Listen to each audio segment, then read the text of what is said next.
What are investors looking at? What KPIs are the most important? There's a couple of questions inside of this question, right? What did this business pay you? What are the layers, the tiers of where multiples change? What are some of the other factors besides just being scalable, right, that change the multiple significantly? What advice would you give me? Well, first, the good news, right? So we did say we were going to talk about metrics. So what metrics? And we talked about scalability. We talked about the ultimately the exit plan, reverse engineering a practice that you'd want to invest in. Let's say I told you today, Stephen, I actually do want to invest. Not Clinic Mind Brian. I want to invest. I want to start buying practices. Teach me how to do this. How do I look at a practice? How do I value a practice? What are investors looking at? What KPIs are the most important? There's a couple of questions inside of this question, right? Number one is like buying criteria. Every organization or every individual, so there's Wall Street exits and there's Main Street exit. Main Street exit would be one doctor buying a clinic from one doctor, right? So it's like, that's very common. I'm selling my clinic.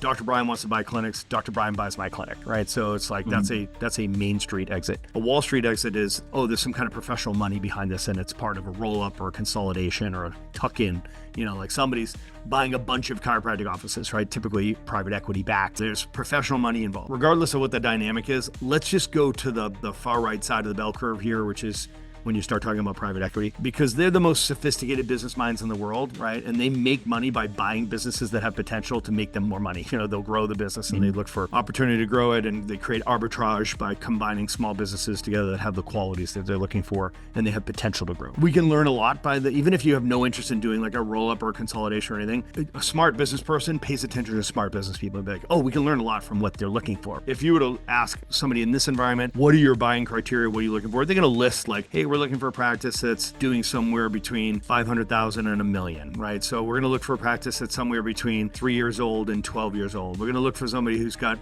at least 3 employees, because it implies that they have to have systems and they probably have some level of management going on, right? So we're looking for a business that is both cash and cash-like. They know how to leverage insurance. We're looking for businesses that are chiropractic centric.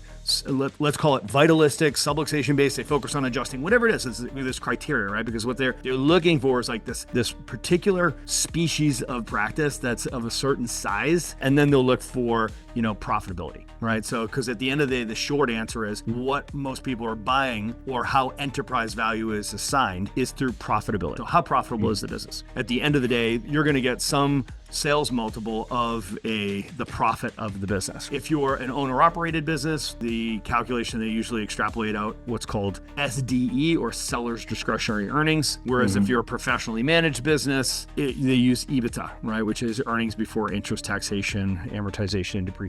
So you've got depreciation and amortization. So you've got both are fancy ways of saying profit. Okay, what is the profit in this business? Because people, when they buy a business, they're buying the profit and the profit potential of that business. So if you're an owner-operated business, let's just talk about that, because that's what most chiropractors are. Single brick and mortar owner-operated business.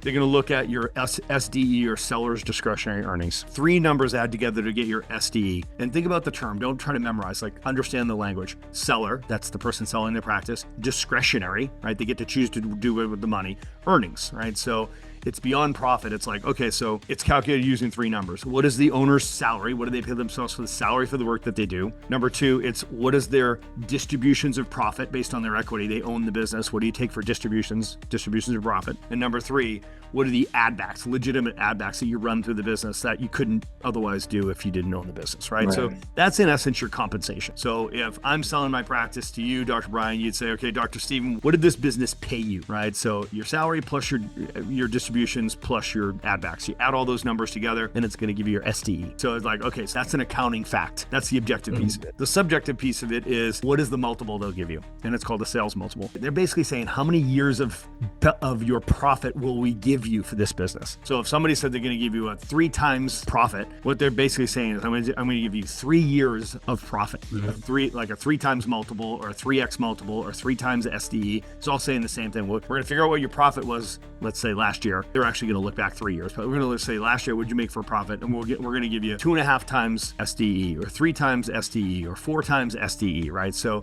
there's going to be a sales multiple times the profit. And that number is the value, or what's called the enterprise value, when somebody goes to buy it. So that's what the market would look at and say, this business is worth this. In this industry, which dictates the range of sales multiples available, right? It's good. The size of the business, which is how big's your revenue, and more importantly, how big's your profit. That's going to dictate the size of the multiple. So they're going to give you a multiple times your profit, which is going to give you an enterprise value. And says this is what the market would pay for this. I know in our space, there are tiers of revenue. I mean, chiropractic, there's only like a few practices I've ever like Josiah's making $7 million, has no problem telling you.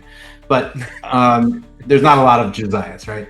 So it's almost like they don't even know how to value that practice, I would assume. So what are the layers, the tiers of where multiples change? What are some of the other factors besides just being scalable, right, that change the multiple significantly? Can I re-ask that question in a way that's probably going to be easier for the user to apply? Yeah. So it's all about making your business more attractive to your ideal buyer. Right, that's the way to think about it. And I like the analogy of like selling a business is a lot like selling a house. Okay, so if you're going to go sell your house, you deal with 2 checklists, right? So one checklist would be, these are the 20 things that you have to do to be able to list and sell your house, right?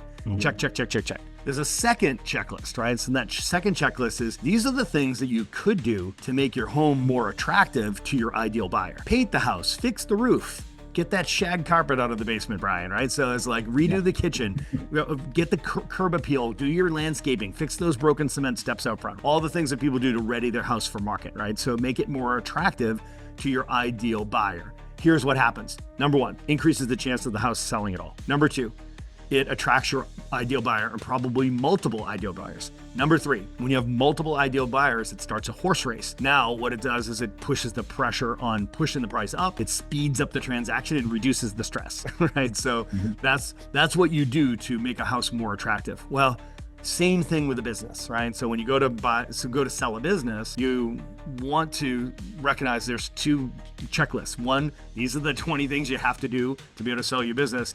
And here's a list of 20 things, we call them value drivers, that you could do, and frankly should do, to make your business more attractive to an ideal buyer. These are things like, we've already talked about it. Put systems in place, build a team around you, create a team training culture, hire associate doctors. So you now created not only scalability through your systems and team, but durability through your associate doctor. Have a marketing program in place and show where you've got diverse streams of revenue. In other words, where do your new patients come from? Internal, external, and digital, not from one location, right? So making sure that you've got your financial reporting system clean and tight.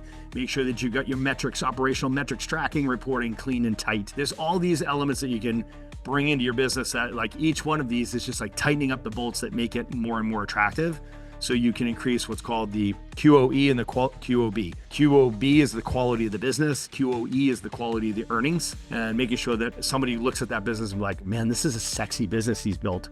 I can see what happens the day I give him a check on Friday. He walks out on Friday. I walk in on Monday. What did I buy? Right? I bought something that's actually truly valuable, and that's called transferable value, which is that third quality of a business. Gotcha. So if I were in practice, then I got no more than 5 years left in me, man. Look at my wrists. Look at my, my back. Look at my eyes. Look at my eyes, man. And more importantly, look at my head. I got to get out. I didn't see it coming, but I don't think I could do more than 5 years. What advice would you give me? Well, first, the good news, right? So if you have a 3 to 5 year window, you're in the catbird seat. You now have a runway to turn your job into a business and make it more attractive. And I'd say if you had 5 years, you have an opportunity to make it irresistible to your ideal buyer. That is a fantastic runway to create a real appreciating asset that cash flows, and people will compete to buy it, right? But you gotta be willing to do the work. It's pick your pain, Brian, right? You're gonna have pain one way or the other, right? So it's like pick your pain, pick your hard, right? Trying to sell your practice when it's a job is gonna be wicked hard and wicked painful. Turning your job into a business, it's gonna be hard, it's gonna be painful. Pick your pain, right? So you and I are the same. We're like, oh man, I can actually paint this house and fix it up and start a horse race. I'm in, right? Just tell me what I need to do, because I got enough rubber on the tires here. I'll spend the next 3 years making this thing irresistible, and you're going to see 5 times the return on that, right? So 100%. So I know you want specifics from me. This is a 4-day seminar.